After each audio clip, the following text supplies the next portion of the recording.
If you're going to pose as a commoner, you should do it properly. My mother served Lady Dustin for many years, my lord. She taught me how to speak properly. You're too smart for your own good. Has anyone told you that? Yes. The most dangerous man in Westeros sat across from his greatest enemy's daughter, and he never once flinched. Either Tywin Lannister, the man who outsmarted every lord in the Seven Kingdoms, somehow missed a Stark girl pouring his wine for weeks, or he knew exactly what he was looking at and chose to say nothing. That question has divided Game of Thrones fans for over a decade, and the honest answer is more interesting than most people expect, because the truth sits right in the middle. Tywin did not know Arya was a Stark, but he absolutely knew she was not who she said she was. He knew she was hiding something significant, and he chose not to dig deeper. That choice, that deliberate decision to stop asking questions, tells you everything about how Tywin's mind worked. Let us go back to Harrenhal in Season 2 and walk through exactly what happened step by step. What kind of fire melts stone? Dragonfire. Arya Stark arrived at Harrenhal disguised not just as a commoner, but as a boy. She was calling herself Arya, travelling with a group of prisoners who had been captured by Lannister soldiers. When Tywin arrived at the castle and found dozens of able-bodied prisoners being kept idle while his men killed them for entertainment, he immediately put them to work instead. He spotted one particular prisoner, quick, composed, not visibly afraid, clocked immediately that this supposed boy was actually a girl and made her his personal cupbearer. Now think about that. Tywin Lannister, the man who outwitted Robb Stark, who orchestrated the Red Wedding, who ran the most powerful family in Westeros like a battlefield general, clocked within seconds that this child was hiding her gender. He already knew one layer of the lie. The question is, how many more layers did he peel back? The answer starts with Arya's cover story, and how quickly it started falling apart. When Tywin first questioned her about where she was from, Arya claimed she was from Maidenpool in the Riverlands. Tywin asked her to identify House Mooten's sigil. She could not. She had picked a town she did not know well enough, and he caught her immediately. He pushed further. She then pivoted to a second story, that she was a stonemason's daughter from Barrowton in the north, and that her house was House Dustin. This time she described the sigil accurately. 2 crossed long axes beneath a black crown. That checked out. Tywin accepted it for now. But Arya made a second mistake not long after, and this one was harder to explain away. She slips up during one of their conversations and says the words, "my lord," instead of "my lord." For anyone who grew up in a castle, that phrasing is automatic. Low-born people in Westeros contract it. They say "my lord" because that is just how they have always spoken. High-born people say "my lord," clearly and properly, because they were taught to. Arya says, "my lord," and Tywin catches it on the spot. His exact response in the show: low-born girls say "my lord," not "my lord." If you're going to pose as a commoner, you should do it properly. He's not correcting her out of kindness. He's telling her, directly, that her disguise has a hole in it. Her recovery, claiming her mother served as a handmaid to Lady Dustin for many years, and that was how she learned to speak properly, is clever but thin. Tywin says, "You're too smart for your own good. Has anyone told you that?" She smiles and says yes, and that exchange right there is the entire relationship between them in miniature. 2 people who both know more than they are saying, sitting across from each other, choosing to enjoy the conversation rather than weaponize it. Then comes the scene that arguably should have been the end of Arya's freedom, and somehow was not. Can you read? A cupbearer can read better than you. Tywin calls a war council, and in the middle of it, he notices his bannerman Amory Lorch cannot read a letter. He is furious. He looks around the room and calls Arya over, and it turns out his cupbearer reads better than his own knight. Tywin is equal parts annoyed and impressed. He humiliates Lorch in front of the room, then later asks Arya, "Who taught you to read?" She keeps her cover, and Tywin does not push it further. Instead, he opens up, telling her that he personally taught Jaime to read, sitting with him for 4 hours every day after a Maester told him Jaime reversed letters in his head, and that it was simply something they had to accept. Tywin refused to accept it. He made Jaime learn. He hated me for it.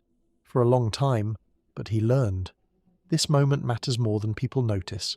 Tywin is sitting across from an unknown girl who can read, speaks like a highborn, knows northern sigils by heart, and has already been caught in 2 separate lies about where she came from. and instead of interrogating her, he is telling her a personal story about his son. That is not how Tywin Lannister treated people he found threatening. That is how he treated people he found interesting. Then there is the famous exchange about Robb Stark. Tywin asks Arya directly what people in the north say about the young wolf. She tells him they say Robb rides into battle on a giant direwolf, that he can turn into a wolf himself, and that he cannot be killed. Tywin asks what she thinks of that. Arya fixes him with a calm stare and says, "Anyone can be killed." Tywin gives her a long look. He does not punish her. He respects it. And they talk about Harrenhal itself, about how it was destroyed by Aegon the Conqueror's dragons, how the castle was considered impregnable before the dragons came. Arya knows the history. Tywin tests her and she holds up. His interest in her grows, not his suspicion. Here is where the honest answer splits into what we know for certain and what is reasonable interpretation. What we know for certain, Tywin had no idea who Arya actually was. The show's own creative record confirms this. He never would have passed up the chance to use her as a hostage against Robb had he realised who she really was. That is not a small point. Tywin had Jaime sitting in a Stark prison cell. If Tywin had even suspected this girl was Arya Stark, she would have been in chains before sundown, and a raven sent to Robb by morning. He did not do that. So no, Tywin Lannister did not know she was a Stark. But here is what is actually more interesting. He knew she was lying. He knew she was educated. He knew she had initially claimed to be from the Riverlands before pivoting to the north. He knew her speech was highborn. He just did not connect those dots to the specific name Arya Stark, and there is a practical reason for that. Tywin had never met Arya before. He had no portrait of her. He had no reason to have memorised what Ned Stark's younger daughter looked like. After Stannis and Robb Stark are defeated, More wine for Lord Baelish. Must have returned to High Garden. they have. Pardon, my lord. It's only wine. Littlefinger, on the other hand, had seen Arya up close at the Red Keep in King's Landing. He recognised her immediately when he came to Harrenhal, and then chose to say absolutely nothing to Tywin. Littlefinger saw the value in keeping that information to himself. He even told Sansa he had seen Arya, but kept it from the Lannisters entirely. So the one man at Harrenhal who could have confirmed Arya's identity deliberately stayed quiet. And the man she was actually serving every day had enough intelligence to know something was off, but not quite enough specific knowledge to name it. Now here is where Tywin's character becomes the most interesting part of this whole conversation. Most powerful men in his position would have interrogated her the moment they sensed something wrong. Harrenhal was a place where the Mountain's men were torturing and killing prisoners in the yard for entertainment before Tywin arrived. But Tywin stopped that. He put the prisoners to work, and when he picked up on Arya's peculiarities, instead of treating her as a threat, he treated her as a curiosity. He tested her constantly, through questions, through conversations, through watching how she handled herself in the room when he talked about things only educated people would understand. And every time she held her own, he seemed almost pleased, which was unusual for a man who barely showed approval to his own children. There is also a dimension here about his own family. When Tywin talks about teaching Jaime to read, or about how his father Tytos Lannister's weakness nearly destroyed the family name, he is not lecturing Arya. He is almost talking to himself, working through the things that drive him, and she listens. She absorbs. She understands exactly what he is saying, even if she is receiving it through the ears of a girl whose family Tywin's helped destroy. There is a reason she never had Jaqen kill him. She had 3 death wishes. She used one on the Tickler, the man who had been torturing prisoners in the yard. She used the second on Amory Lorch, because he caught her with the letter she had stolen about Robb's army movements, and she knew he was going to tell Tywin. And for the third, she had a window to name Tywin, and the moment passed before she acted. When she finally found Jaqen to ask for help, she used that last wish not to kill Tywin but to get herself, Gendry and Hot Pie out of Harrenhal entirely. Jaqen killed the guards that night and they walked out. The reason she held back on killing Tywin is something the show handles better than the books ever could, because the show put them in the same room. She spent real time with him every day. He was not a monster to her face. He was sharp, controlled, and in some strange way treated her as worth his attention. Killing felt different when you had to look someone in the eye at dinner first. That does not make Tywin good. He was the man who sent the Mountain to rape and murder his way through the Riverlands. He was capable of extraordinary cruelty, but cruelty and intelligence are not the same thing, and the show was careful to show you both at once. Now the books. This is where you have to be clear, because the show and the books genuinely part ways here. In George R.R. Martin's books, Arya and Tywin never interact. Not once. These scenes are entirely a television invention. In the books, the Lannister presence at Harrenhal is under the mountain, and Arya witnesses the cruelty of his men, including the systematic torture and killing of prisoners. She eventually becomes the cupbearer of Rose Bolton, not Tywin, after the Lannisters depart. Their interactions, while still meaningful to Arya's development, do not come close to what the show created. In the books, Arya also later realises she had a window to use one of her Jaqen wishes on Tywin and did not take it. That regret follows her, and it is fascinating because in hindsight, Tywin Lannister's survival past Harrenhal is what led directly to the Red Wedding. The man who the North could have removed and did not came back and finished them.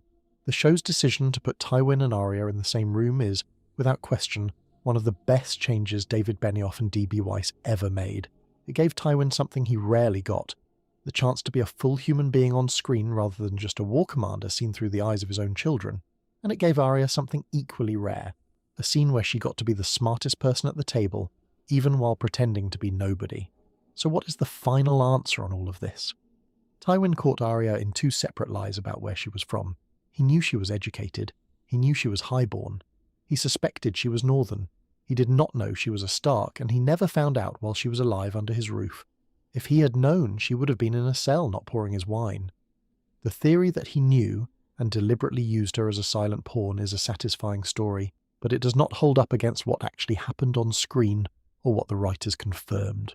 What is true, and what is actually more interesting, is that Tywin Lannister, a man who prided himself on seeing through everything, sat for weeks with the daughter of his greatest enemy and missed her, not because he was careless, not because he was arrogant, but because Arya Stark was just that good at surviving.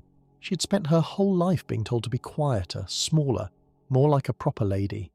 And then the war started, and all of that training in how to hold herself, how to read a room, how to measure her words. It turned out to be the exact set of tools she needed to survive the one man in Westeros most likely to see through her. Ned Stark raised a daughter who could sit across from Tywin Lannister and not blink. He probably would have been terrified. He also would have been incredibly proud. If you want more Game of Thrones breakdowns like this, the scenes that hit differently once you know what was actually happening underneath them, subscribe and hit the bell. There are at least 5 more moments in this show where the thing everyone thinks they saw is not the whole story, and we are going through every single one.